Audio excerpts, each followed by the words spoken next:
বন্ধুগণ, ভিডিওটা ভালো লাগলে লাইক এবং সাবস্ক্রাইব করে দিবেন। Thank you.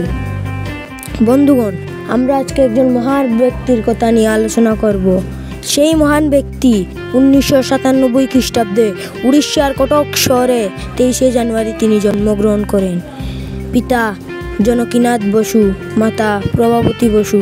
পড়াশোনার মেধাবী ছাত্র সুভাষ প্রথমে কটকের প্রটেস্ট্যান্ট ইউরোপিয়ান স্কুলে, পরে রাভেনস কলেজিয়েট স্কুলে 1909 খ্রিস্টাব্দে ভর্তি হন। ম্যাট্রিক পরীক্ষায় দ্বিতীয় স্থান পাওয়া ছাড়াও ভারতের সিভিল সার্ভিস পরীক্ষায় সফল হয়েছিলেন। যদিও তিনি চাকরি না করে তিনি স্বাধীনতার আন্দোলনে যোগদান দেন।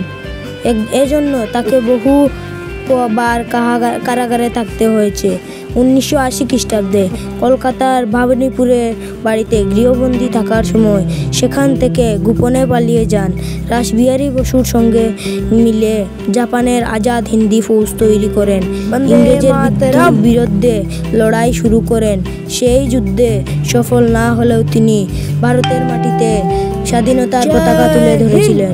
1985 খ্রিস্টাব্দে বিমান দুর্ঘটনায় তার মৃত্যু হয়েছে বলে মনে করা হয়, কিন্তু তার মৃত্যুর সম্পর্কে কোনো সঠিক তথ্য নেই।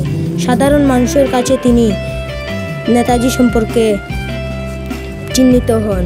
তো বন্ধুরা, এখন আমি চলে যাচ্ছি, আমাদের ভিডিওটাকে লাইক সাবস্ক্রাইব করুন। তিনি সেই হলেন আমাদের মহান ব্যক্তি নেতাজি সুভাষচন্দ্র বসু।